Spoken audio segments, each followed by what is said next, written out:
Welcome to People Pursuing Greatness podcast, episode number 50. Hallelujah. We made it to number 50. Can you guys believe it? Thank you all for hanging out for as long as you have. And if this is your first time, welcome. To preface the podcast, we are actually posting all of our podcasts on YouTube now. So Patrick Ryan II is my co-host, my partner in crime. And Scott Marin takes our podcast and shoots it with all of his beautiful high-def cameras. He edits the stuff together and he slaps it on YouTube. So look us up, People Pursuing Greatness. We're on YouTube. Subscribe, share. And if you don't care for the video version of this podcast, welcome to the beautiful audio version with my sultry voice and Patrick's, as well as our latest guest, Mr. Andrew Nez, joining us out of Albuquerque. He's a licensed massage therapist. He joins Patrick and I to talk about his practice at Aurora Sky Massage. He's a licensed massage therapist, state licensed. We do talk about that. And also, which is curious, you guys will get to that in the podcast, what makes a legitimate massage therapy clinic, not a massage parlor.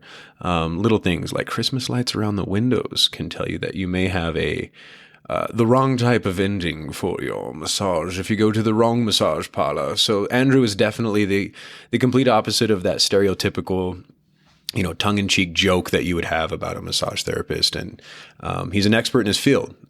We talk very extensively about the philosophy of exercise and recovery, while getting nothing but honest truths that these two gentlemen will drop on commonly held fitness advice, stuff that me as a layman, they can debunk right off the bat. And then we also get in depth about things that, Patrick has a segment that he has on a social media. Patrick's a personal trainer for anybody that is just tuning in. You can find him at aware.training.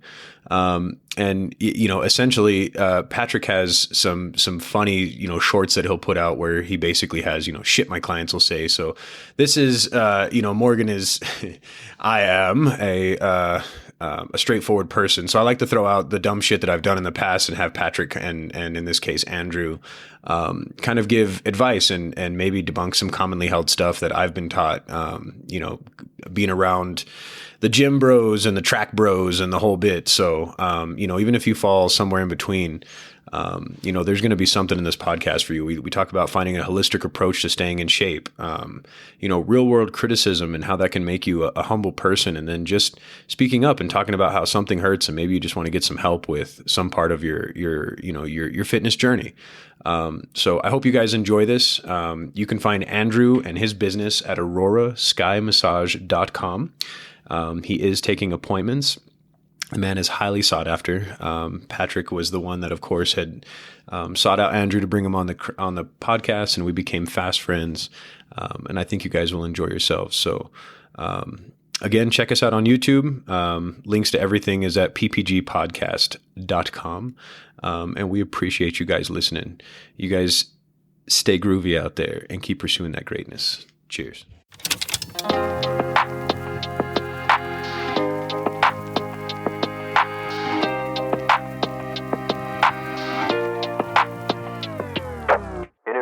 People pursuing greatness.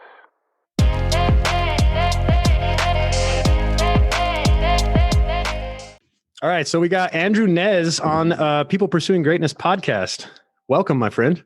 Hello. Hello. Thanks for inviting me. We're also joined by Mr. Patrick Ryan. Patrick Ryan, the legend. Howdy. The myth, the legend. Nice to meet you. He exists. We caught him only for an hour. So, and somehow you are able to catch me once a month. Once a month. It's weird, right? Yeah, it's like I'm starting to figure how that you happens. It's So- like it's planned or something. So, Andrew, you join us out of Albuquerque. You're a medical massage therapist, and you're the owner of Aurora Sky Massage, which I hear like sky high reviews. I've actually read some reviews, neutral of Pat, right? Just to look at you, my man, and it all looks good, bro. Like the internet usually doesn't lie, so you seem to be you really seem to know your stuff, dude. So, how did you get into massage therapy? And if you would talk about, kind of your business, that way, of course, we can let people know how to get a hold of you and maybe get in there and have those magical Aurora fingers.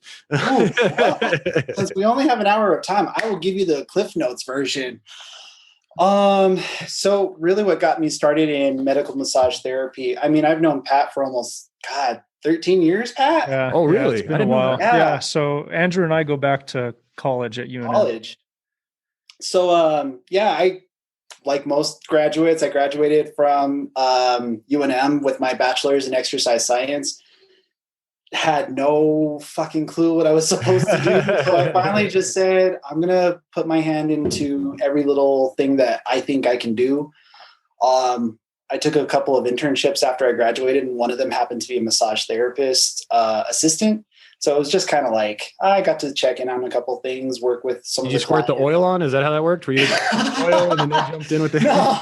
So she was actually really trusting. She let me use my degree in a term of helping with some of her clients, like do post-exercise work. Sometimes it was like a good warm-up, and then I would be like, all right, see you later. Go see Joanna. Have fun.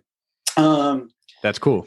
But that like really is trying to just work, seeing her work sparked something for me in terms of like, oh, I actually really like this. I always wanted to be a physical therapist, but Pat knows the program itself was just super intense. It was really, really hard to get into. So when that didn't all come together like I had planned for 10 years to do, finally just said, well, fuck it, find something else that's better. And turns out massage therapy is 10 times better than what I would have thought physical therapy school would have been. And especially if you own the joint, man. So you went the right way. Absolutely. So then from there, I joined the ABQ School of Massage Therapy. I did that for 6 months, got my degree. Once that was all said and done, I had a blast. I fell in love with it. I was able to do some similar work to what physical therapists do, but I was able to have that freedom of not being confined to dealing with insurance, having to deal with doctors, having to hospitals, deal with clinics, all that stuff. Yeah, admins. So I kept the whole corporate kind of overview out of my life, and I just said, I'm going to do my own thing. And I like that. So I had the freedoms of being able to work with somebody and say like, you know what? Insurance would tell me that the only thing I could work on is a shoulder and that would be it. But it's so much deeper than that. And so finally, as a therapist, I was able to sit there and say like, nah, dude, your shit's jacked up. Like, we're going to work on this. We're going to work on that. And like Pat can tell you, man, I could sit there and just with my eyes visually tell you everything that I see is going on. Yeah. Without even getting on the table yet. Yeah. That's it. But again, that took years of practice. Sure. And that is kind of what I was looking for before I even got into physical therapy, was just like, I needed that groundwork to say, this is my thing. Right. And then maybe I might look into physical therapy in the future. I get the itch to go back to school once in a while, but then I look at the requirements again and I'm like, is it really worth it? Right. No, well, and then you're back in, and then you're back in that machine, like you said, because I mean, physical therapy it's very monetized. I mean, it's meant to be sort of a business. I mean, a lot of it that I've, seen in my, circles that I've been in, being around medical, has always just been like workman's comp, and there's just an economy based around that. And, like you said, like you can only treat one piece of the person. That's just not cool. You shouldn't only be able to treat one piece of the person. It should really be all the parts necessary to make that muscle fucked up in the first place. You know what I mean? Because if you have a bad shoulder, chances are that you probably have a bad habit in the gym. Let's say, I'm making an example or maybe an assumption. Or just a lifelong bad habit that you didn't know of. Yeah. Maybe you had a baseball injury from high school that you just tried to tough out. We talked about that on our last episode. Like, dudes just want to be tough, and it makes for like it's hard to like reconfigure that in a quick little session in a clinic where you're just like, hey bro, even though they only let me work on your shoulder, you should probably work with a coach to learn how to lift right, or whatever you did to fuck this up in the first place. This is coming from my perspective. You know what I mean? But do you see a lot of gaps in the medical knowledge when it comes to that, like massage therapy in particular, compared to like physical therapy? Is it overlooked or underappreciated, do you think? As massage therapists in particular, so being a male massage therapist is absolutely rare. Okay. So that in itself, in a nutshell, is very difficult. Massage therapy is more of a female dominated industry. Absolutely. Okay? So it's very rare for us to ever succeed. And that was one of like the first things that I heard out of school was like, oh man, as a male massage therapist, you're going to be lucky to get any work at all. Really? And I didn't know that. Honestly, I took that in stride because it was kind of like my fire that lit under my ass to just say like, you know what, fuck you. I'm going to do whatever I want. Yeah, for real. And I'm going to be the most successful that I could possibly be. And here we are. Right. But as far as massage therapy, it does get overlooked a lot of times because people have this perception of it being very erotic and very sensual. And it's just like, no, that exists. It's out there. Don't get me wrong, but that's not what I'm here to do. It's not that Pornhub scene that people would imagine. Exactly. Well, and not only that, but like it being this luxurious thing. Like that's what I've always run into with people when I would primarily start to turn them towards looking into working with Andrew in particular, and just massage in general, where it was always viewed with this kind of negative stigma. But I think that's no different than many other dimensions of the health and just the health and wellness industry, where people would look at it through this lens of, oh, this is a luxury. Like you've got to be making a bunch of money to be able to go and get a massage. And it's just like, that's not what this is about. There are components that I cannot address as a coach, because I refer out to Andrew a lot. I've sent a lot of clients to him, and I'm coming to you, bro. It's a matter. It's been a matter of acknowledging my own scope of practice, where I work with people through their exercise or eating habits, and it's my job as a professional to know when I need to just refer out. Yeah. So it would be helping break this stigma for people around them, thinking like, oh, that's, it's this luxurious, because that's what I would deal with more than like the sensual erotic stuff, was people just thinking like, oh, I've got to be making $1 million in order to go justify going and getting a massage. Yeah, absolutely. And I guess that's a lot of reasons why physical therapy gets a bigger picture, because physical therapy is covered under insurance for most people. Well, and so is chiropractic. You know what I mean? And I think that's kind of an interesting thing. It's like, that's like chiropractic is not necessarily, I guess controversial could still be considered the word, like in terms of its uses, because in some scenarios, I think that you get into a car accident, you shouldn't be cracking your back every day.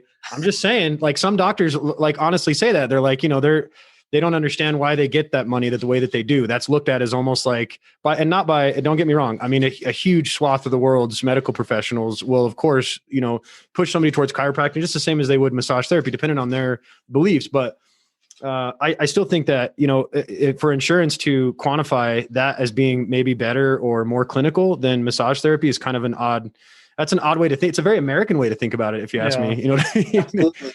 And that's kind of like the biggest issue that I run into is people will ask like, hey, I've been in a car accident.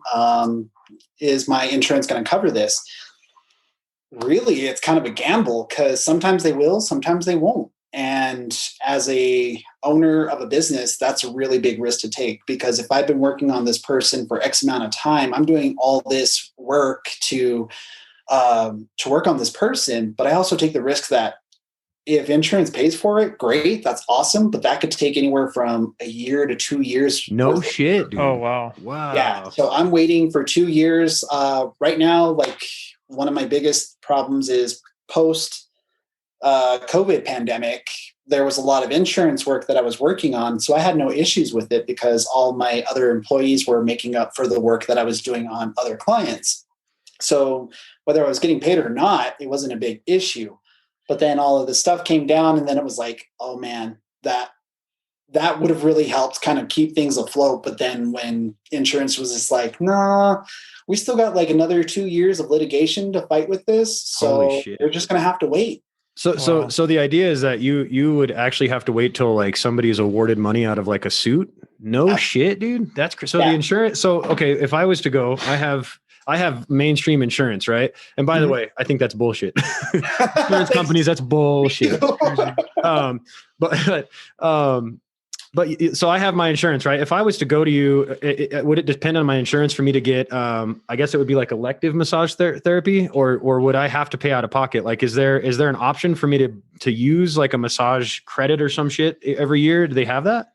So not most of them will do that. A lot of them will do what is called a reimbursement process. And that is a pain in the ass to go through, because most of the time people will come see me, they get their receipt, and they take their receipt and send it to their insurance and saying, This was for a medical reason. So before the shutdown, I used to work with a lot of U.S. veterans, a lot of military, UFC, all those types of folks. And what they would do is they would take their receipts, send it over to their insurance, and if they were provided a referral note from a doctor, then they could get reimbursed. But if they didn't have the referral note from a doctor saying that this was medically necessary, they would never see that money. No shit. Yeah, there's so much disconnect, and that's part of the reason why I thought of Andrew for a guest for this podcast, because I think that's kind of what we're venturing into, right? Is just continuing to get a more in-depth understanding of the different facets of health that need more airtime, that need more conversation, that need more context, because people don't know any better. So yeah, if you're not to say going through a doctor and getting help from a doctor is invalid, because it's not, but it's like they aren't versed. They just really aren't. Their niche is not being able to know the ins and outs of massage therapy or chiropractic work or personal training or nutrition counseling. They have no clue. So I think that's what can make that really frustrating when you've got a serious need for medical massage or just massage therapy in general. I speak as someone who has had hours of experience. I was working with Andrew when he was working out of his apartment. Oh no! Oh yeah. Like, so I've been going to Andrew since my guess is around day one era. You know what I mean? And seeing and getting that at such an early stage in my life, I think it was just outside of college. So I was 23, 24 years old. Yeah. It started to really, really change my perception of what one's health journey should look like. And instead of waiting until you're older to get massage, it's a matter of, no, you need to start doing this now. And you need to be doing it as frequently as you can. No, that's helpful. That's really awesome. And it's cool to think of the fact that you guys have had that relationship for that long and then doing what Pat does and then doing what you do. So I guess then that will beg the question from the podcast host perspective. What would you say and I want to say opinion, but your educated opinion, are the benefits of getting massage, let's say, habitually? What would that be, monthly maybe? I don't know if is that like considered a normal routine? What would you say the benefits are, let's say over long term? And then maybe, even if you're like an older person who's never had it, can you loosen people up that have not done that shit for 50 years or something like that? Oh, absolutely. Perfect question. So Pat has referred over multiple clients who have experienced massage for the first time in their lives, because again, the majority of people think it's a luxury item and that they can't afford to do these things. So right off the bat, my company in particular, Aurora Sky, is a little bit different. We always worked on a sliding scale basis depending on what people could afford. So that's very unusual, because a lot of times when you go to a place, you automatically know what you're going to be spending. But we would always tell people, like, if this is what you can afford to do, that's perfectly fine. Let's just make it a consistent habit, so that way we can keep on track with a regular routine. But from a therapist standpoint, everybody's different. So that's the biggest thing, is you should never go into, I'm going to keep corporate names out of the way, but there's a particular big massage industry that's out there that everybody goes to. Mm-hmm. And, granted, they do their job. There's a very cookie cutter routine that comes with going to an industry type place. How my clinic was completely different was, if you came to see a therapist, that therapist knew your family, that therapist knew who you were, that therapist knew every little thing that was going on in your body. So every time you came back, they would address those situations. They would say, like, hey, how's that injury? How has your life been? What do you notice about your life and your injuries kind of coinciding and existing together? And then we were trying to always bring that bigger picture for people to say, like, your stress is tied to how you feel. Right. And the way it's manipulating itself into your body is kind of a reflection of what's happening externally. So if you're super stressed and your lower back is hurting, and it's kind of like, well, if you remove those stressors, do you start noticing that the lower back stops hurting as much? That's like a more holistic approach. I mean, that's looking at the total picture rather than just your shoulder insurance. Absolutely. And I can speak from personal experience, having worked with Andrew for quite some time now. We'll just say 8 years working with Andrew. I remember and him talking about it's because I can relate so much because I used to work within a corporate gym environment. Right. And that it's in and of itself is such a small representation of the potential of what can be done when coaching a client. So so when you have these big like corporate institutions, I guess you can say in each wing of the industry and massage therapy and the gym setting, et cetera, I would say it's barely one sliver or one layer of the whole in this holistic approach that we're talking about, to where people will come in to say, one of the big box gyms that I used to work at, they're being fed this. It's real. The way I kind of look at it is it's the gyms and the personal trainer's job to lead the client and lead them through what really needs to be done with their health. And I think what Andrew's alluding to, and I've experienced myself having worked in some of these places, is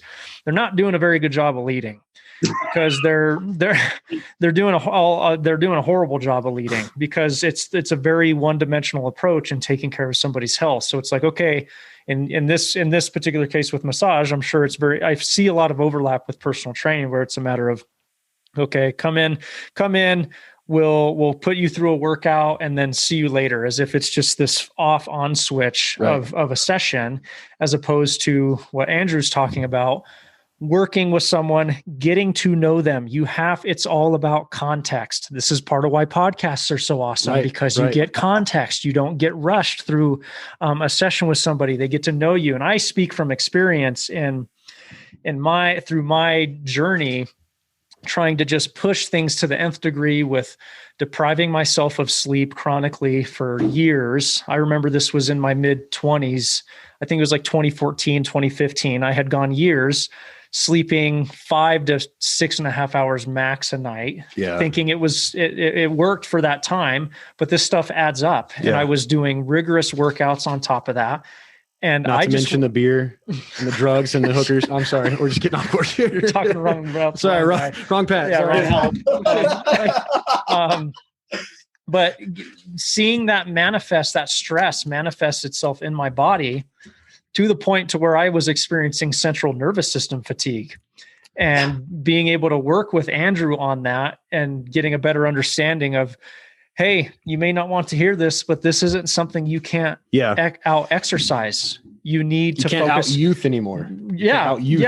But you have to take your time. You have to prioritize rest. You have to prioritize restorative means of replenishment. And part of that for me was massage with Andrew, and then delving into yoga as a means of, okay, you can't outstrain life. You just can't. And it'll show up in your muscles in your body.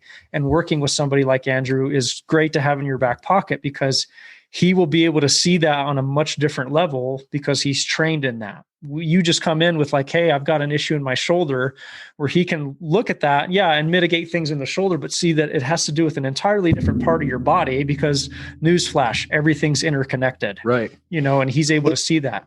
Well, I had to come back from and I this is one of the reasons why I do the podcast, and I like to do this with Pat. And now that we're bringing in guests, this is amazing. But I always bring up stupid shit that Morgan does. So, you can, this is part one of this episode, stupid shit that Morgan does. But I didn't understand that I was actually using the bench press incorrectly until I actually worked with an exercise, one of you guys, essentially a degreed person that would go through and just do a 30-minute 1, 2, 3 with me. And this is at my place of work, where I can actually do something like that.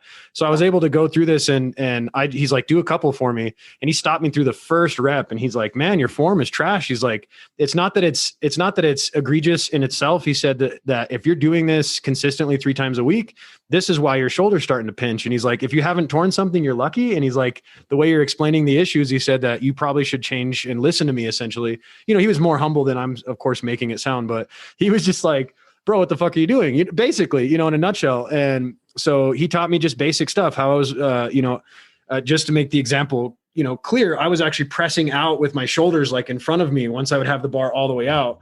And I was doing it and basically putting the whole load into my shoulder. rather than into my chest.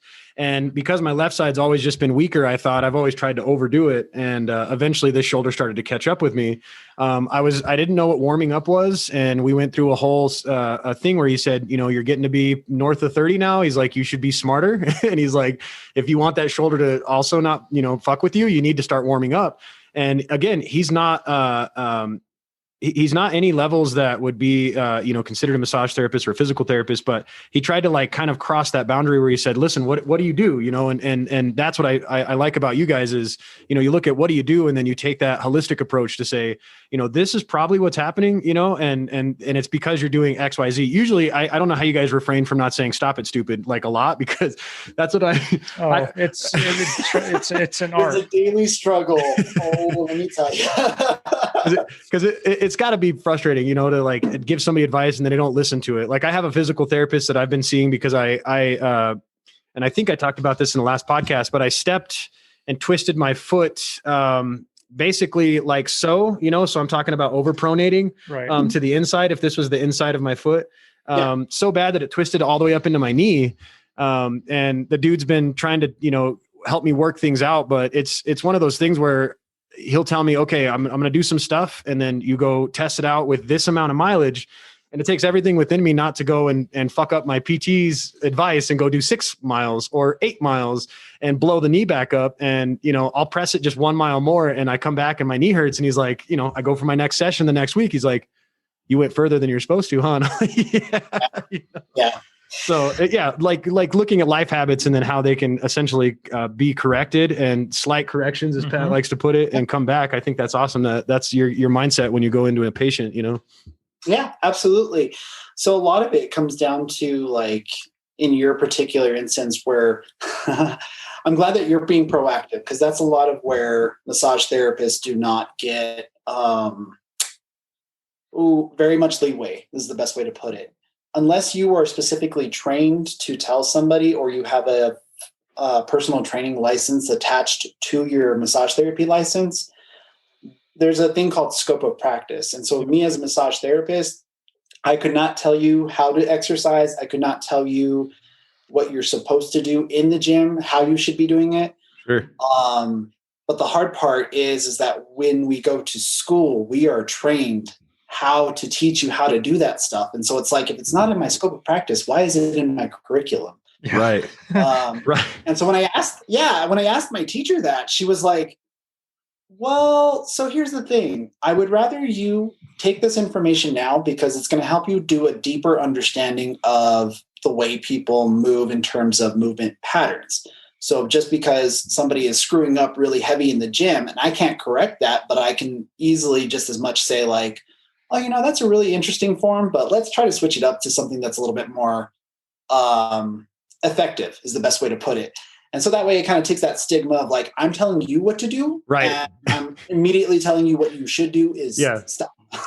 and I'm sure you get more pushback from guys, right? In those scenarios all the time. Yeah. I was like, cause that's gotta be the way, cause we talked about that last episode. Like it's hard to get, like the big dude that has been lifting for, since he was in high school, and he's just maybe genetically gifted, but he's getting in his 30s and his back starts to hurt. That he knows the system to get big the way he is, but that's all they know. That's all they know. I'm going to tell you right now, those guys are the biggest babies when it comes to being on the table. Well, but it's really interesting he brings that up, because it was who was I talking to? Well, no, it was, I did a foam rolling workshop for my clients. So I do these weekly meetings, and I figured, what, we need to talk about the benefits of stretching and foam rolling, the restorative portion of exercise that just always gets glossed over and thrown kind of to the side and traded out for, no, you need to push it. You need to push hard, push hard, push hard. And I remember talking to them about how, like, first and foremost, this is where it's always going to be a proactive measure. If you're able to hire a personal trainer, it would be a good idea to go and do that. In conjunction with that, I've referred I've referred my clients over to Andrew, to where this is where you create your own your own pit crew. Keep it weird. Got to keep it weird. This is where you create your own health pit crew, right? So it's like, you look at it through a lens of, I've got my massage therapist in my corner. I've got my personal trainer in my corner. They should be communicating with one another, which is what Andrew and I were doing with certain clients that were okay with it. And we had that all cleared as a means of, Andrew works with said client. You see, he gets feedback from that client as to what's going on. Andrew may not know the deep ins and outs of exercise, but there's so much overlap. Like he and I took 95% of the same classes together. That's interesting. UNM. We were studying with one another. We were talking crap about professors we didn't like at UNM, like griping over difficult assignments. So there was no reason for me to not trust him. So there's so much overlap in his mind and our understanding of the human body, to where he would work with a client, he would see A, B, C, and D going on, and then he'd be able to relay that over to me. And then I would be able to put that into play in applying exercise prescription and program design for my clients. So everything was working in conjunction with one another, as opposed to what happens is people will go see a massage therapist and then just think, well, either the massage therapist isn't equipped enough to make recommendations for what they need to be doing in their exercise, or another valid possibility is you have a client that is just like, oh, okay, I guess that just means I can go back to doing my normal routine. Right. And then I just go to my massage therapist just to fix everything. Right. It's not like that. This can be a proactive means of integrating another very, very, very important dimension of your health and well-being if you let it. Yeah, absolutely. And I think one of the really like cool aspects of working with Pat for as long as we has been keeping that open line of communication with his clients and my clients, and saying like, hey, I have somebody that could use this X amount of work. Can you give me details on what I can do to help this person? And so that was really my job, was to kind of like go through the whole thing and figure out everything I possibly could give him in terms of what to work on, how to work on it, how often they should be working on it. Pretty much anything. I can't recommend that to the person, but I can tell that to Pat. Right. And the guy with the degree who says, okay, we're going to do this. It's passing the torch. But a lot of that has to do with it's easier for some and not as easy for others, as far as from a client's perspective, to really give that responsibility to your practitioners of health. Sure. And just being in a place of, okay, here is the responsibility of my health, Andrew. Here is the responsibility of my health, Pat, in these different dimensions, and us guiding them through that and them trusting that process. That's not an easy thing to do.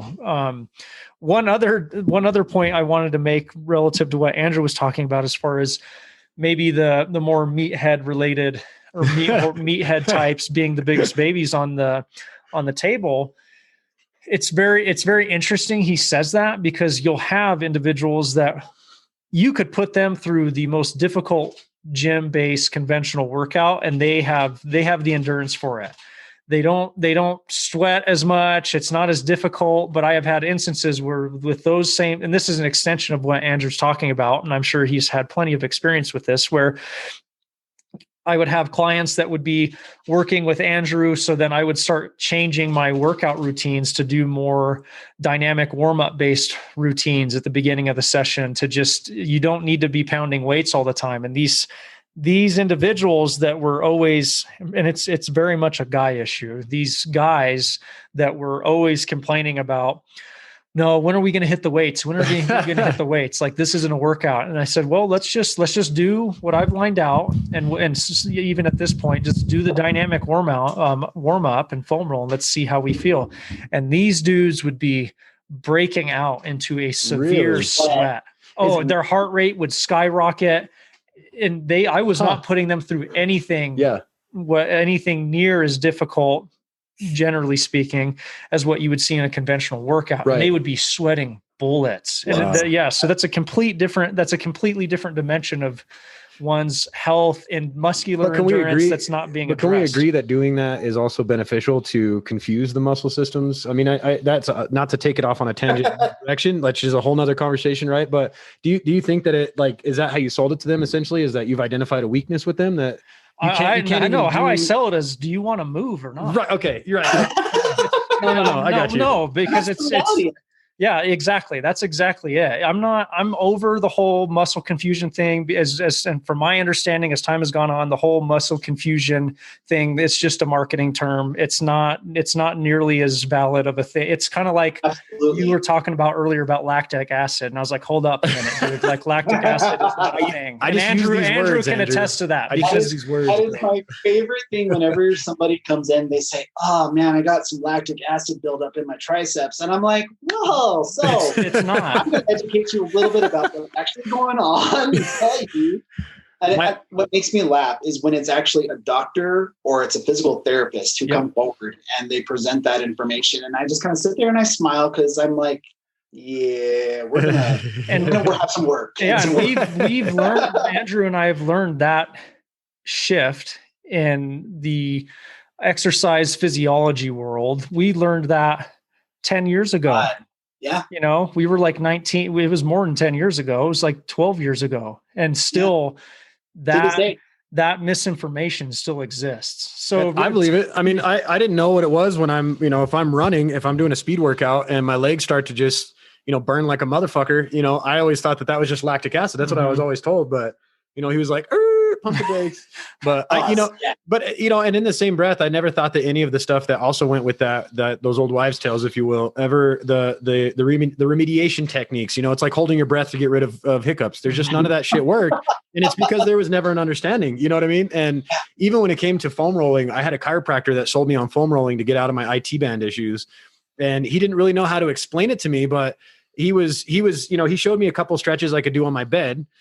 Which I was like, cool. But then when I started to foam roll, it hurt so bad. I would just sit there and shake. I mean, I would shake and it was just so painful. And I was like, well, hopefully it eventually does something, but if he would have maybe explained what he was doing or maybe had something to cite it, like, hey, read this article. This is kind of what's happening when you're foam rolling, and that's what I was thinking, because Pat can explain that to somebody like, hey, if you want to be able to move, you need to fucking roll. You need to do these. And especially with men in general, like I'm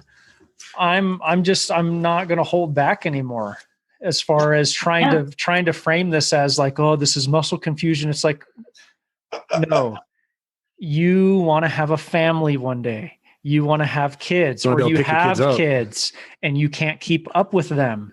You're in pain when you go to bed. You're in pain when you wake up. I'm done sugarcoating it. Do you want to live a pain-free and exuberant and vibrant life? Right. Okay. Do your lunges. Well, do your foam rolling, because it's about changing that mental framework of getting older, as well as being a guy in this particular case, and getting older being synonymous with being in pain. Right. And you have so many people that buy into that because they don't know any better. They think that, you won't know until you get to be my age. But like Pat's going to be that fucking uncle that's like 45 or something. And he's literally out sprinting the kids and picking one up on his back and got the other one on the arm. And they're all going to be like, you won't be able to do that again in 10 years. 10 years later, there's Pat still fucking doing it. Yeah, absolutely. So go ahead. I mean, honestly, Pat's right. Like, I think one of my things as a massage therapist is you can't sugarcoat it anymore with people. You have to be honest and you have to just tell them. Well, tie it to their own life experiences. Like, they're going through this and it's like, do you want this to get better or not? Right. Yeah. And I really try to hit that home with a lot of people. And I encourage a lot of my therapists when I had them to say, like, you're going to get a lot of pushback from clients because they think they know better. They think they know their body better than you do. But the reality of it is they don't. They really do not. And it's my job to know your body more than you do. And I could sit there and I don't even have to be in the room to automatically know, like, this is what's going on here. And I can just see it because that's just what I've been trained to do. But yeah, to sit there and have that pushback from people to say like, well, I'm 60 years old. I can't go up the stairs anymore. And it's like, If you only knew the things you're capable of doing, you wouldn't say the things you're doing. Yeah. And I guess it's my job to educate you, teach you, and help you through that process, because I'm going to encourage you. I'm going to push you. I'm going to push you every day to do just the one thing that makes you uncomfortable. So like one of my longest standing clients, even just as long as I've been working with Pat, he has been with me for almost close to 10 years now. And I, for the first time, got him to start stretching. I mean, really? This is 10 years worth of work. This is a guy who has just been adamant of, you fix it. I come to you with the problems. Andrew, can I be honest with you, bro? I don't want to interrupt you 100%, but I just want you to understand, it took a David Goggins book for me to actually start stretching. Like in the last 3 or 4 years, it honestly took like a stupid thing like that, where, like you said, that's the best advice. But that's experience is the best teacher. And a lot of it has to do with, I've dealt with similar stuff. I will have clients. Again, I'm just gonna come at you dudes, mainly men, that I will recommend, hey, we need to stretch, we need to foam roll. Let's start doing the beginning our sessions with that, et cetera, et cetera. And they're always, no, I'm not going to do that. And I really feel like, I don't want to go too far down on a tangent, but men are afraid of feelings. Men are afraid of anything that has any stock in femininity, because women stretch and women do yoga, but hey, they're not in as much pain. So you're like, gee whiz. Yeah. It's always kind of funny when your wife can outrun you or do those things that you like, which requires some flexibility. Right. So they would refuse it for so long, and then they would get hurt. Right. Yep. What do you think they were asking me? Pat, what's the number for your massage therapist? That's the first thing they ask. And it's always a matter of, I'm willing to help you. I'm willing to refer you. But this could have been prevented. Right. The amount of pain and discomfort that you're in could have been prevented if you had added this extra dimension into your tool chest, your medicine cabinet, by working with Andrew or somebody like Andrew for the past 6 months when I had recommended it, or last year, or the 2 years ago that I recommended it. So it doesn't come as a surprise that Andrew's worked with somebody that intimately on the table, and 10 years has gone by and they have refused to stretch. But pain is going to be the biggest teacher for a lot of people. And I want to ask both you guys this: how often do you see people that, let's say again, the stereotypical person? I just feel like we're just picking on dudes, but here it is. I'm the dude picking on the dude also. Well, you can throw it on me, because that's my niche. My niche is primarily working with dads, because at some point in time I am going to become a dad, and I don't like the way that most dads take care of their health. Right. And I'm going to do something different. So you can throw that on me. Any of the guy stuff, dudes, come at me. Let's have a conversation. We'll figure this out. Well, this one's kind of serious. So this might be one that you guys could both answer. How often do you guys see that these guys are either looking at drugs or surgery as the only other option, or have tried those options and then are now turning to you guys? What do you see more of? Do you see that they're, before they go to the doctor? Because a lot of guys I know, let's just say conservative types, a lot of them that are not into athleticism and stuff like that, they're very much tuned into their doctor, right? In terms of the things they kind of want to take from it, because of course they probably aren't listening to all the things which may have led them to this place. But let's say they get hurt and they're taking pills for it, rather than doing the PT and doing the massage that goes with it, and then ultimately trying to work to get back and be active with a guy like Pat. I mean, do you see that you guys that they've tried it and they're at a loss, or are they looking at you guys as an option first, do you think? What do you see? Yeah, I'm going to piggyback off of Pat here for a second. So one of the things about massage therapy is we are a preventative tool. That is the biggest thing that we are here to do. We are here to prevent any injuries for the future. We are here to prevent as much really just damage as we can reduce as possible. And so part of my job is to educate you, but also to really try to relax the tissue, whatever it be, to get it to a point where injury is going to be reduced. I can't tell you how many times I have gone through a situation where people were like, oh, I had a shoulder injury and I decided to pick up CrossFit one day. And well, I forgot, that one might be a little special workout that has a lot of repetition inside of it. CrossFit-ish. Yeah. Just high-end. So it's one of those things where as a therapist, I can't tell you how many times people come to me and they're like, oh, I did 100 of these because that was the workout. And it's like, well, did you really take a look at what you were doing? Like, let's take a step back, look at what you were doing, and you're shocked that your lower back hurts, you threw your shoulders out, you're no longer capable of running because your knees are trashed. So let's reduce some of these things and let's kind of work on those, get those back to a normal place. But I'm also going to educate you at the end of the session on things you should be aware of. Let's try to avoid doing 100 of these things at a high rep, because that's just ridiculous for anybody. And ultimately, at the end of the day, like Pat said, you want to be 60 years old and still moving, then cut it out. Stop doing it. It's not worth losing. It's not worth gaining what you think you're gaining. You're not gaining anything other than a big medical bill that's going to be hitting you down the road. Well, and I feel like a lot of that ties into ego. Like you got to let go of the ego. You got to be willing to live within the discomfort that comes from moderate to lower intensity workouts, and doing that over a long period of time. Like those workouts that you have where it's, oh, I can only get 15 minutes or 20 minutes of a workout in.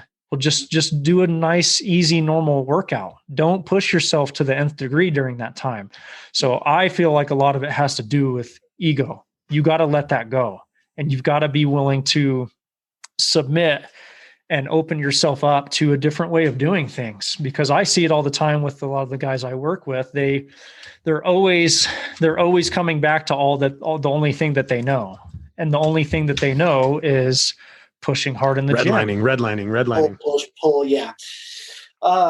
Yeah. And then I would say one of my bigger concerns as a therapist is always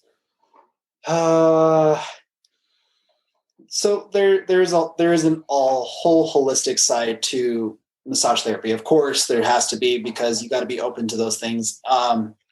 Like with Pat, I grew up on science. Okay, I was Bill Nye the Science Guy. Exactly. I was very science oriented. I put no stock into religion. I put no stock into what people call the hippy dippy part of life. Don't have any crystals under your pillow, bro? I don't know. Oh God, no. Well, hold on. My bad. So I might have stepped in it. When I started massage therapy, I was, again, going in with this very black and white view of life. It was very, this is how it is, and this is how it's going to be. If I work on somebody, they're going to get better. And then I was approaching that with my technique for the very beginning. And it was like, okay, I'm going to work on you and you should feel better, right? No, rarely would that ever be the case, because there was something deeper underneath it. And it was when I started expanding further in my education and really opened my eyes up to Eastern, what would they call it? Holistic medication, I guess is the best way to put it. So thinking of things like meditation, energy work, things of that nature, that really helped me approach clients from a totally different perspective. And there was a huge turnaround shift of seeing results, because then it wasn't so much that I'm working on you, you should feel better. It was now I'm working on you, but I'm noticing that you're starting to tear up a little bit. Like, what's going on? What's going on with that situation? Can you tell me what's happening while I'm working on this foot? Yeah. So you totally have a moment on the table where they're like, I was dealing with being 20 years old, and I was broke, I was poor, I was this, and the memories just start flooding out, and it's like, whoa, okay, you're having a moment right now. So then we would finish the session and then take a look at some of those injuries and say, how do you feel now? How does that feel to you? And they're like, oh, I feel so much better. Yeah. It's like, can we just pay attention to the words? Massage therapy. Therapy. And then with a personal trainer, personal trainer. It's like, it's so much more in depth than people want it to be, or that they think they want it to be. But again, or it's sold to us, because as an outsider that hasn't looked at this as my career field, I'm looking at this as like, I mean, probably one of the only other personal training places that I would know if I wasn't seeking it out, or I knew that there was access to it, was at that that purple place where people pick things up and put them down. Right. And that's not the thing that we're talking about here, because they're not being a personal trainer. They're hooking you into the 30-minute time slot where a guy walks you to some machines, kind of catering to your ego. And then you're like, yeah, check some boxes off. And then you leave, because there's no follow-up. There's no personal connection. That personal trainer goes to the next 20 people. So, that's not that's what has been offered, I think, a lot of times. And it's until you see, or, I hate to say it, but you almost have to like get to that point where you're either injured or you start to care for one reason or another. And some people come to that journey through pain, or they come to that journey by seeing other people go through shit. You have like a family member die. That's when they start to run. That's when they start to lift, and it's like, man, I wish that there was another way for it to be sold, but I don't know where that conversation needs to begin. It's happening right now. So that's, you know what I mean? Like that's part, you know what I mean? It's like more people who know what they're doing, that are invested in the human element of this. And this is why I love Andrew to death. I consider him like, you know what I mean? You're my brother, dude. You represent a dimension of health that continues to be, that needs to be, it's imperative. It needs to be echoed. It needs to be talked about, and it's not being talked about enough. It's, with Andrew, with us talking to Christian, people that are in it to actually help people, right, and not just in it for the money, because there's so much more that comes from our work. I don't want to get too emotional, but like being able to actually see somebody not be in pain, right, and not buy into this thought process that life is inherently painful, therefore it becomes miserable because it hasn't been managed, and they haven't been led into or had their hand held into meeting individuals like Andrew, right, to where you can go in and work with them, and you can shed what's been going on, and it be completely free of judgment. I've had those moments getting massages from Andrew where I lost my mind. Like I cried, but it was like I needed a release. And you just, when it comes to like the whole mental, psychological, metaphysical element of our lives, you can't avoid that. Your body holds on to it, right? And you can't just get it out of you by a hard exexercise or drinking it down or smoking exactly. it down. So it's like I've had instances working with Andrew to where I told him I'm dealing with a pretty depressed state in my life right now, and he could feel that before I even told him. Mm-hmm. There's an exchange being there's an exchange taking place. And that's why it's so important to have somebody who's versed and prepared and knows how to manage that and navigate that with you. Yeah. And in a very judgment-free space where you can go there and you can be a meathead that's used to just grunting right, things out all the time. And if you have one of those instances where you're vulnerable, you got stuff going on in your life, you can have someone that's like, hey, it's all good. This is just between you and me. Like there's no judgment. We're here to help in whatever way that we can. Absolutely. That's huge.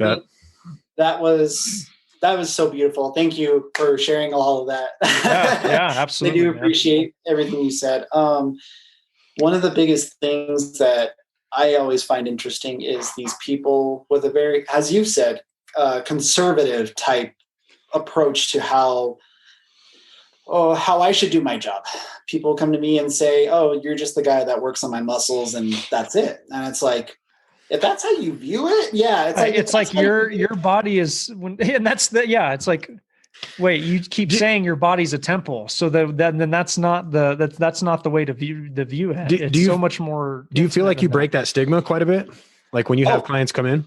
Absolutely. Pat and I have worked with some people who have very strong opinions about my line of work or a certain way of life. And when he brings them to me, my job really is just to kind of help open that venue a little bit, to kind of just tell people like, you're coming to me into my space, and you should know that coming to me in my space, you are safe. I don't care what you are. I don't care if you're religious. I don't care if you're transgender. I don't care if you're gay. I don't care about any of it. You're coming to me with a problem, and my job is to simply help you navigate through it in the best way that I know how. And then once that's done, it's my job to educate you on how do we keep going from this moment on. Because I'm glad, I don't care if you're 60 years old. I don't care if you're 10 years old. You're coming to me with an issue, and I want you to have this in your back pocket to always say, I'm having and I'm dealing with the issue or problem, whether it's physical, metaphysical, or if it's emotional. Damn. You should have that ability. Deep on me, Andrew. I'm liking it. Yeah. You just have that ability to pick up the phone, call one of us and say, hey, Aurora Sky, I'm having a really tough day. Is there anybody that's available? Can anybody take me in right now? Because I just need this. And it's like, yeah, no, we can totally make that work. And I would encourage that to find somebody who can help you with that situation. We're not scary people. We're probably one of the most open-minded people that you could possibly ever meet. I mean, I've met other massage therapists, and yes, there are those who go into the far deeper end of things where it's just like, oh, that's a little heavy. But then there's people like me who are somewhere in between. You want to find somebody who knows what they're doing, but they're also very educated on the other side of massage therapy, where it is very spiritual, it's very holistic, but takes it to a realm of that it is beneficial for you. There's always, as a therapist, you have to draw that line of saying like, okay, this person is probably not going to be very open to this at first. So I'm going to just work on them and get a warm up feeling of seeing how they feel. And then gradually I'll start talking about these little things and see how they feel about it. Do they feel scared, or are they immediately turned off and just like, I don't want to hear that shit. Don't talk about that kind of stuff around me. And it's like, okay, well, I know to keep that to myself, but for the future, I'm always you're saying things like, do you delve into like family issues and things like that? Like trying to just ask if maybe you having a good day and shit like that? Do you get people that shut you down at that level? Yeah. You could ask somebody like, how are you feeling today? And they're just like, I don't want to talk about it. Right. I just want you to bang out these knots, boss. That's all I want you to do. You get that kind of conversation. Exactly. I got you. Okay. But as a therapist, I am trained to do something even more, which is I am consciously thinking of, okay, what is this person going through right now that they are totally blocking me out? This person, I've worked with them for 10 years and they are blocking me every step of the way when it comes to working on them. And then as a therapist, you also get the right to just say when a session is just getting to be, no, we're done, because I'm trying to work on you and you are not letting me in on multiple different levels. By controlling the session, you are not allowing me to manipulate the limbs that I need to move. So really, I don't see any point in you wasting my time and me wasting your time.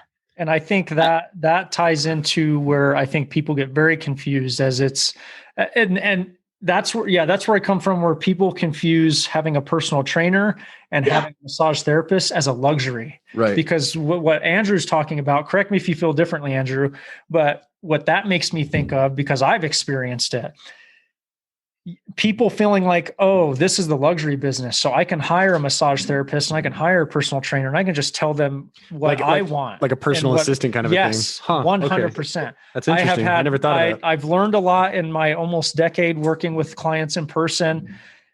And I spent a lot of time letting clients boss me around.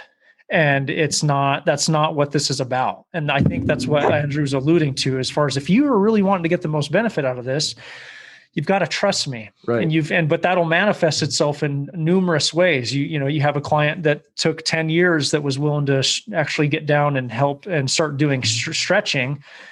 That's not the main objection. There's probably stuff deeper than that as to why they're not willing to take input when it comes to making adjustments to their health. It's not just the stretching piece. It's likely a little bit more than that. But in the same breath, do you feel like, I don't consider myself to be a professional at all, but like my background is basically in running. That's like completely, and that's the only world I know. And I've done enough fucking up, again, part 2 of Morgan's stories of fucking up. I've done enough fucking up to where I know, when I come into, like this physical therapist that I'm seeing, I'm coming in and I'm trying to talk to him and I'm like, and I heard that this is what I should be doing. And this is what and I felt like after a while, I'm just kind of peppering him with shit. Like, my Google searches must be, like, am I going to get you to bite something? That's what I felt like. Like I was just kind of like, with it. We're going to say I have a perfect analogy of that. Okay. So you come to me as a client, right? Okay. Let's take this cup. Okay. You as a client have filled this cup all the way to the very tippy top with all your information, all of your Google searches, everything. You know everything about this. You know what I'm going to do? Pour that shit out. I'm going to pour it out and I'm going to sit there and say, okay, that's nice that you researched all that. That's really good information, but That's not what's happening here. And that's amazing. Actually, well, see, this is but yeah, like I laugh because this is where Andrew showing his personality, which he's very much, and there's nothing wrong with it, because I get where you're coming from, Andrew, but I've obviously got a different way of doing that. Right? I get where he's coming from, out. but It the fuck out. He can very much, Andrew very, very much can get like, nope, I'm not putting up with this. I'm going to give you some sass. And like, that's it. But I think he and I come from a similar place, although his analogy is different than what I would have used. But a lot of it's, Andrew, correct me if I'm off here, if you feel differently. Every professional is going to have their own way of filtering information for their clients. And I think that's what Andrew's really getting at, is like, yeah, he's going to dump it out, but he's going to sort through that through communicating with you around, okay, so you read this thing on the internet. We're going to navigate that as it applies to your situation, or actually identify that it doesn't even apply to your situation. Sure. So I view it as, and I think Andrew's analogy is similar in that it's just, we are professional filters for our clients. They come with that cup and we dump it out and kind of sort through the remnants. Well, and that's what I was asking, because I try to keep I try to consider myself to be, I don't have a personal trainer that I go with, because it just honestly, like, I'm a runner and I don't honestly have like issues when it comes to weight and things like that. Like, I pursue it as a hobby. In the same breath, I find my friendship with Pat to be invaluable, because he teaches me about the holistic approach, which includes all the health stuff. And then of course you're lucky, dude. Sorry. I know, because it's fun. Like, actually being with somebody that has a genuine curiosity, like you're going down the rabbit hole. Oh, man. I fucking love it. Yeah, you know what I mean. Yeah. This conversation could go for hours. And not just with you and I, Andrew, but like Morgan has had the chance to talk to some other people, and we're going to continue to dive down that rabbit hole. And it's so fun to see these. I can always see these light bulb like aha moments happening with Morgan. He's just like, oh my god, bro! I've got like I never thought of it. I've got 4 of them. I'm holding on my brain keep note right here. Right. It's waiting.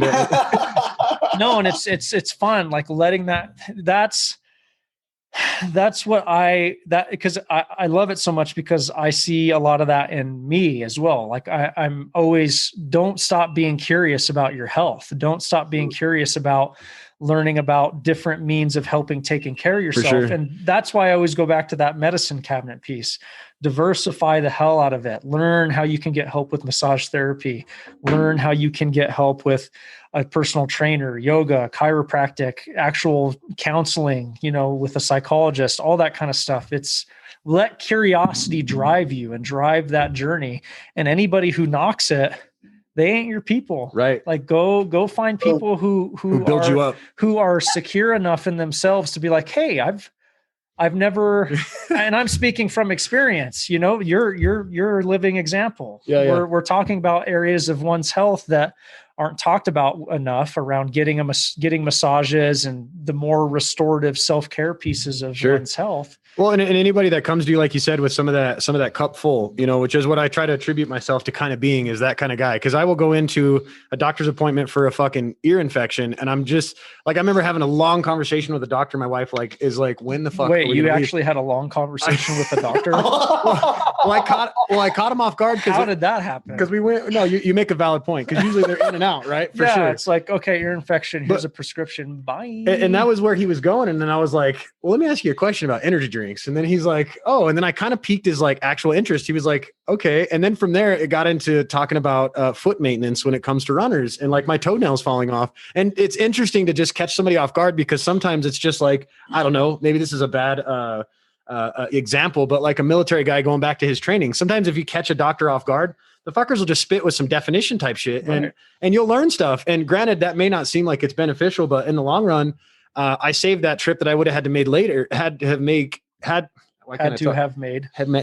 made. I can speak. Hooked on Phonics worked for me, because I was able to like get this conversation had right there. But like you said, this is just like the insurance with the shoulder problem, right? Like the doctor maybe having me come in there for an ear infection, but maybe you didn't know I ran in the rain for 2 hours, like, a couple days ago, and that's what ended up ultimately causing the ear infection, and I don't know. I guess my point is that I think that it's weird that the system that we're all hooked into legally to get care for doesn't care for people the way that like you guys do.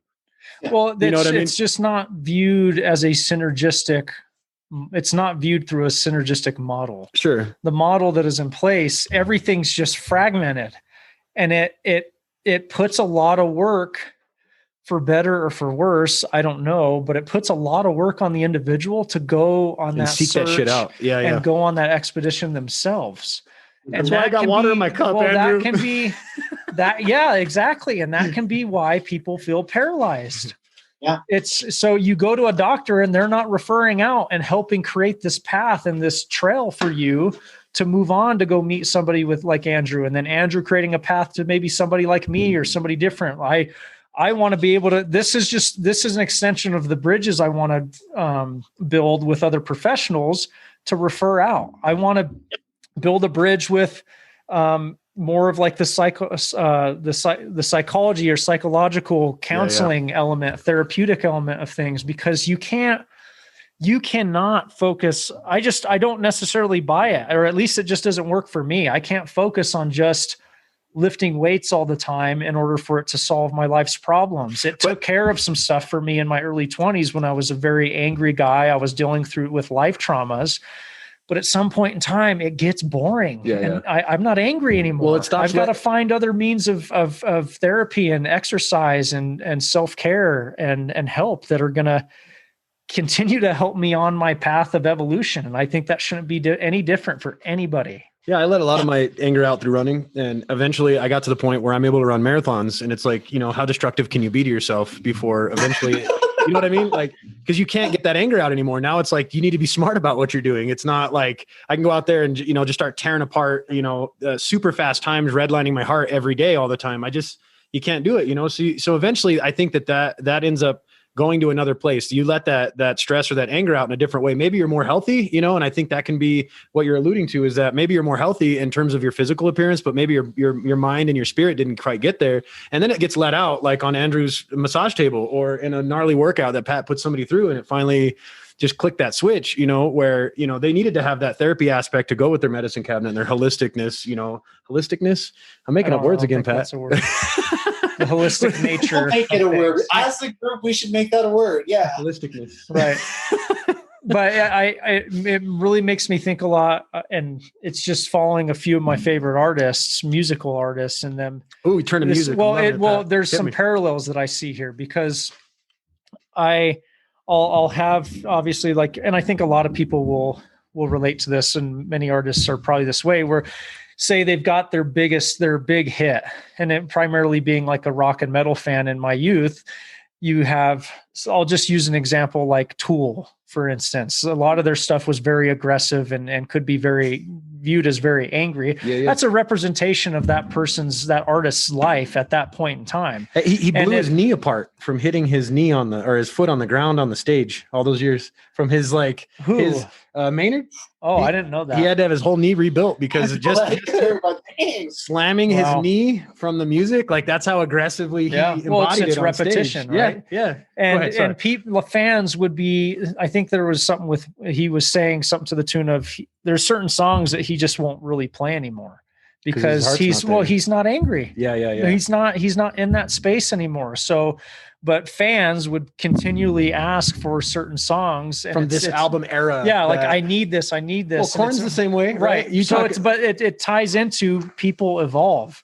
So when it comes to exercise, if a certain form of exercise isn't serving you in the way that it used to anymore, I can't go into that. I don't know that I'll be able to go back into the gym again and be as angry and have as much adrenaline and get out as much trauma and angst as I did in my 20s.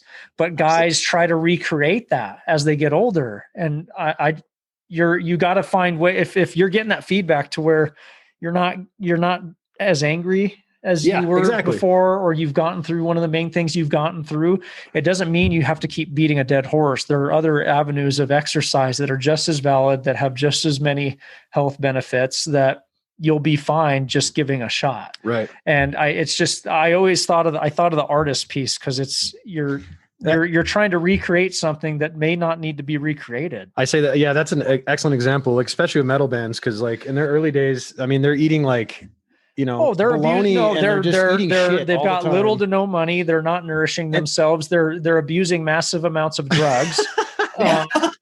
Every piece on the checklist as far as not taking care of oneself seems to be checked. It's no knock on them, but that gives you a sense of what kind of state of mind that they were in and how that influenced experiences that albums, they were having. Yeah.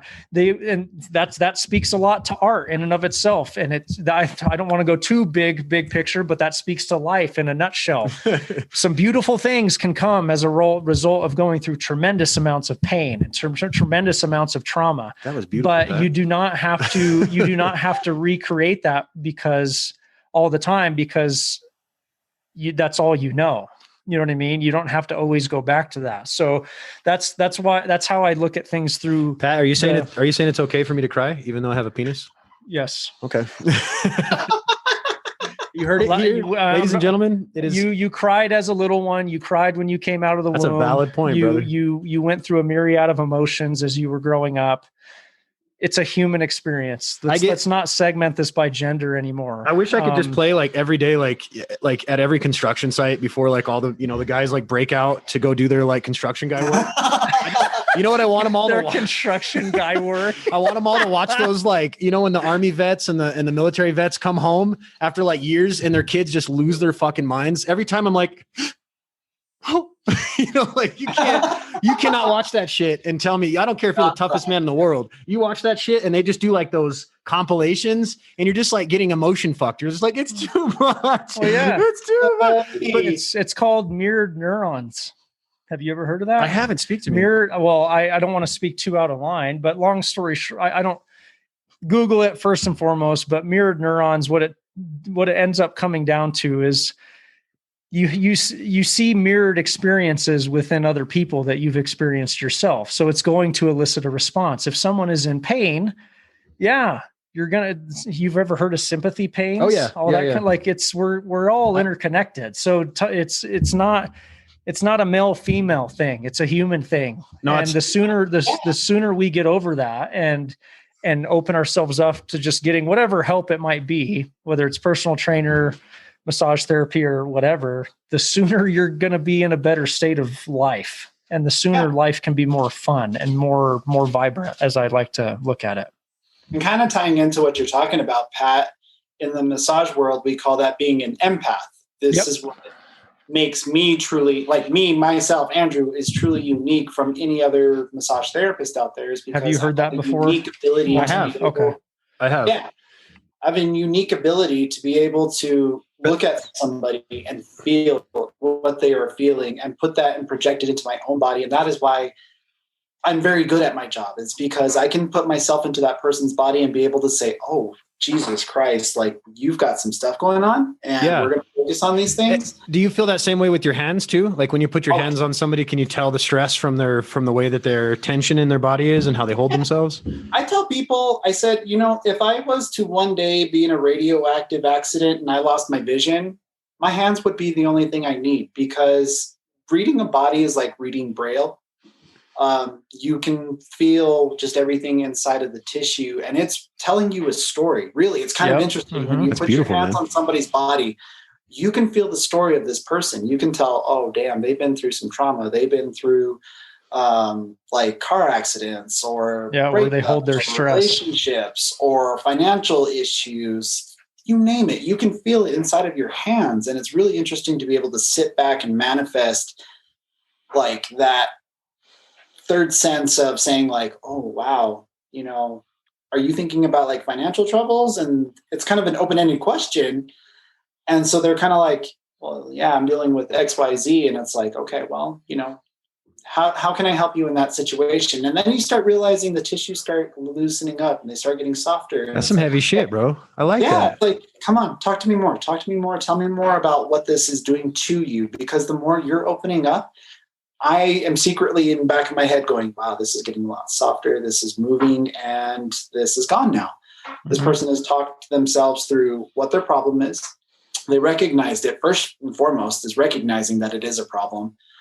They're talking about it. And then inside of their head, they're talking about resolutions. They're going through it. Either they're telling me or they're telling themselves. Or you're just allowing them to kind of like have a neutral party to bounce shit off of. Right? Absolutely. And what's so cool about that is learning that that's all going to come in various dimensions and forms. Like it's a really unique experience to be, and everybody's going to be on a continuum. Like Andrew's talking about, he'll have people that he's probably worked with for 3 years that haven't opened up yet, but they keep showing up to the session. I have had clients where didn't really make any substantial progress until like the 3rd or 4th year of working with them, because they were actually willing to talk to me about what was going on in their life. And what, the stuff that they felt like they had to hide from me, for any particular reason. And it's a very fascinating experience to be working with somebody like Andrew and talking to him just about how he and I are very open. I don't really have much of a problem telling him what's going on in my life, good, bad, or indifferent. It's a much different, I feel like it's a much softer, it's a much more beautiful experience, having literal tension in your muscles being relieved while you're relieving tension going on mentally at the same time. It's you're killing multiple birds with one stone. You could be getting a little bit of your own. And to be clear, Andrew or myself are not counselors or anything like that. That's not what we do. We don't go in that. No, but it enhances. Well, I want to clarify, but I'm talking about just the sake of talking and having communication. Everything's going to be rooted in communication. And being able just to chat about how your day is going. And like Andrew was saying, talking themselves, or in this particular case, maybe myself, just him being a soundboard and me being able just to ramble on about from A to Z, what's going through my head. And then by the end of it, it's like, I've been able to sort it out. Sure. Much like when people would, do a workout or anything like that, they put their headphones on, they kind of stay in their head and they're talking through it while they're exerting themselves physically. It's just acknowledging there's so many different forms and places to kind of pull from, to play with that, to diversify how you go about managing the million different things going on in your head. That's heavy, dude. I like that. I would have never thought of that perspective before. Yeah. I guess then I have a layman's question for you then. Sure. What consists of, or what is the tangible part of the muscle that is a knot? If I have a knot, what is that?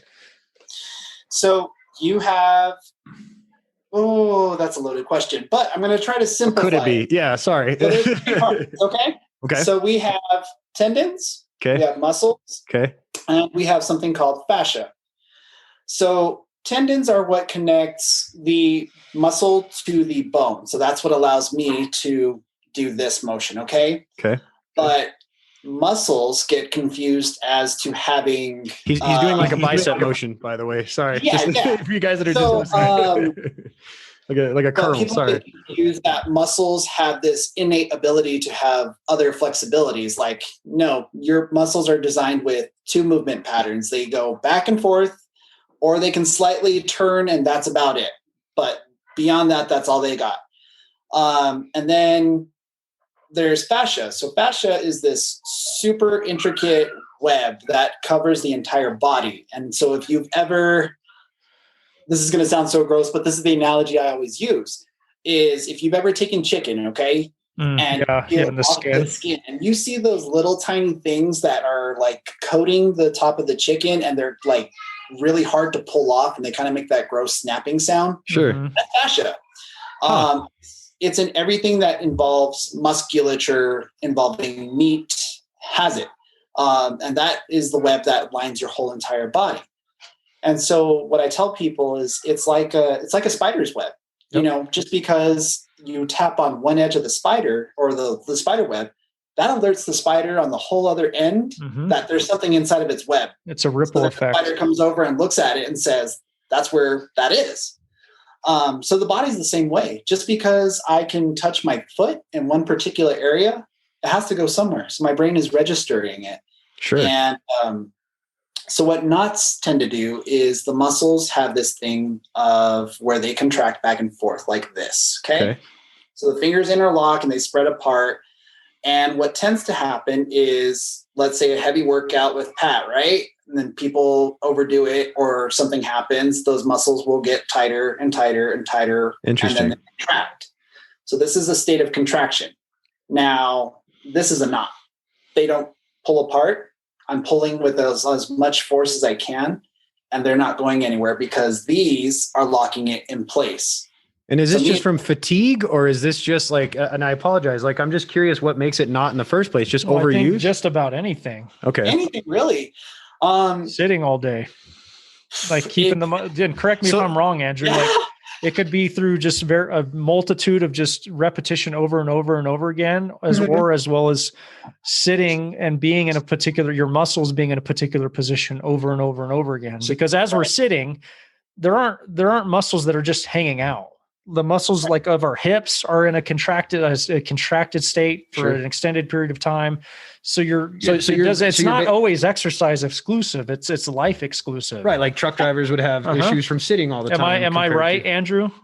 Yeah. So kind of tying into that is because there is a state of contraction that does happen, whether you're sitting or my favorite one to always tell people is your brain is muscle in itself. And it also creates a contraction too. So your brain is connected to that muscle. And that's why we get biofeedback, which is where somebody registers pain as a knot, where they're like, oh man, there's that spot in my shoulder that just never goes away. No matter what I do, I try to stretch it. Right. Do that. It just doesn't go away. I mean, I can't tell you how many times I talk to people and they say like, I use the massage gun. I've used a massage ball. I've tried stretching. I've tried yoga to get this to go away and it just doesn't. And then that's where, okay, you've tried every avenue of trying to get this out. That tells me there's something deeper going on. There's something way, way, way deeper attached to that particular problem. That's creating the knot in particular, right? Like the tangible thing from my perspective would be, so you're saying that my shoulder's hurting because of something else besides my shoulder hurting is essentially what you're saying. Okay, cool. And that's not obvious to a guy like me. You know what I mean? Not at the outset. And again, like the analogy I always tell people is with the same spider web. Let's say I was to put my finger in that spider web and I just slightly twisted it. That affects the entire structure. The entire web is pulling into that one particular location. Sure. But just because I'm pulling it here doesn't mean it's not affecting other things that are going over there. Other parts are going to feel super stretched. Other parts are going to feel contracted. Other parts are going to feel like they're breaking loose. It's going to be all over the place. So it's just really kind of taking a step back to say, like, how do I unwind that to let this tissue stretch back out? Yeah. And for the use case, you would say like this guy with the shoulder issue, then he would go in complaining about this and you would work on that for say 60 minutes and additionally have this holistic piece. Not saying that every time it's like, Barbara Walters and everybody's crying, right? We know that that's not going to be the case, but like, let's just say I go in, my shoulder hurts, bro. You got me for 60 minutes and you're banging on it. We might come to some conclusions by talking to me, essentially, that you're finding out that maybe I'm throwing the bench up wrong, again, using an example. And then you can start to talk to me about something that I may not be like I'm just thinking maybe age, right? Or maybe I'm just fucking whatever. I don't know, the way I sit at work, but really it's like that gym session I might be doing. I'm just winging it from the way that I've always done it when I was in high school, and it's starting to catch up to me maybe. So that's what you're saying. Essentially, you would be able to come around. Cause I mean, I guess I always thought it was just like, I've gone to the gym plenty of times. So like if I beat the shit out of my back on a back day, I can start to feel this tension coming up the right side of my back. And, I stopped using a bar when I would do a preacher curl. I started using free weights on each hand. And it was so that I could kind of give myself a little bit more work on form and things of that nature. Just that little tiny thing, it started to loosen up a little bit when I was done doing particular workouts. You know what I mean? Mm-hmm. So like I could do biceps today, I'd take a break one day, come back and do a back day, and I wouldn't start to feel that knot building up. And it was almost like I started to realize that there was a connection between, the different exercises I was doing. And now I'm starting to see from what you're saying that there's more of a connection, and like I could have something going on with my left shoulder and that could ultimately start to affect my hip or my back, right? Is that kind of what you're alluding to with the fascia? I'll provide an example. When I was slowly but surely trying to get educated, it was before I finished school, all that kind of stuff. And I remember hearing about, and even in the beginning stages of working with Andrew, because it was the infant stages of my career in the industry, you hear about working with a massage therapist and all that kind of stuff, and them talking about, like, and Andrew will assess this a lot of the times, you've got something going on, you've got pain in a particular area of your body, and you think, oh, just work on that area. And he'll work on a completely different, opposite side of your body that it actually might be coming from. And I remember back in the day wondering how valid that was. That's you're skeptical of, oh no, it's I have pain right in this spot, just work on that. But it just continues to tie deeper and deeper into this universal theme of life and in the world, that everything is interconnected. Your body is a direct representation of that. Like, it's not always localized. And Andrew making the mention of that, using that spider analogy, is amazing. I've never heard it so eloquently put. If you twist one part of, even if you tap that spider web, it's felt everywhere. There's a ripple effect. And the same thing is going on with your body, your actions, how you treat other people. It just goes bigger and bigger and bigger. So it blows my mind that people continue to just negate this kind of stuff, these universal truths, and saying, Andrew, just work on one part of my body. That's where it's hurt, when it's a matter of, no, your body, your everything, the leg bone's connected to the knee bone. Like, you know what I mean? Like all that kind of stuff. Everything's connected. It needs to be viewed that way. Well, so are you having any issues? And I want to lead this into kind of talking about like how somebody could possibly come see you, because I'm sure that people that are listening, that may have not ever have heard of you before. And I apologize, I hadn't either, just purely because, like, there's a massage parlor down the street from my house in Los Lunas, bro. But to me, I don't know which one is trying to give me the happy ending. Well, this was a question that I was going to ask Andrew to help provide some greater clarification. So, Andrew, for those that, for Morgan and those that don't know and those that are listening, can you help provide a continuum? Because this is it's no different than with personal training, and even being in the online trainer industry. There's your just generic Instagram trainer that is going to take $150 of your money, give you a boilerplate program, and say, see you later, and not actually give you the service that you deserve and need. And then there's people who are specialists, like myself and my colleagues. So same thing for massage. Like, there's a lot of ridiculous stuff with happy ending, massage parlors and all that ridiculous. I had to bring it up, bro. I'm sorry. I think it's very valuable, because there's no way on God's green earth that Andrew is getting lumped into that category. Well, so I would love for you to help provide some feedback around that and provide some context for people. Yeah, of course. So just real quick, on time's sake, I got like maybe a couple more minutes, but all good, brother. I want to answer it with this: is when you are seeking out a massage therapist, you want to look for, I tell people my red flags are usually the indicators of if it's produced in a way that is oriental, and it's a stereotype, but there's a reason those things exist. I got you. If there's Christmas lights, or if there's the big neon sign on it. No shit, bro. Those are the places you want to avoid. I'm taking notes now. Places that are legitimate, and people that are legitimate themselves are going to be things that are, first of all, have a website, a website that's reputable, and then having some sort of attached number to that. So my license number is 7895. But if somebody just says LMT, CNMNT, blah, blah, blah, blah, blah, blah, probably not a real massage therapist. And so it's best to just kind of do your research on your therapist. You can look up anybody's license on the New Mexico website.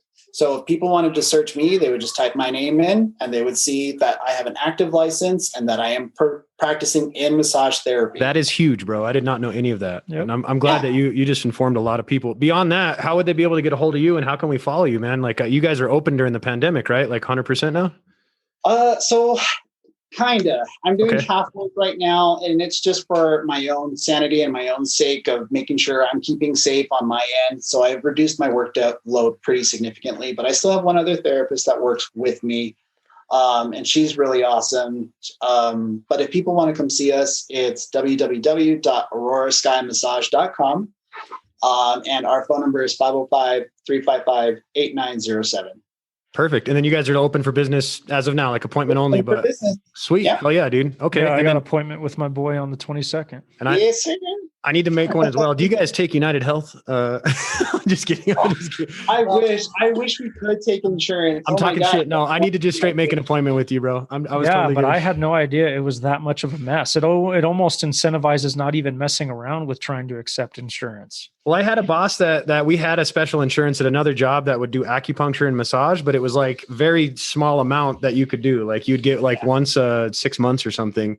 So it was really stupid, but no, I'm going to come straight up. I needed to find somebody that again is, we'll keep all the stereotypes out of it, and is all good. Right. So this was amazing, bro. I really appreciate you coming on the podcast and like, enlightening my listeners, Pat's listeners and his customers as well, because, this is content that we're hoping that actually inspires people to, maybe go against some of these, I don't know if the word would be again, stereotypes or taboos or just these cultural norms that they've been up against where maybe they weren't comfortable going to a massage therapist. They didn't understand what the context was behind that, and then beyond that, how that can be intertwined with maybe a personal training regimen that they're already on, with somebody like Pat, or maybe they just need to go in there and try to see what it's all about. I mean, I've never been to an actual massage. I got massaged after a marathon one time for like 20 minutes.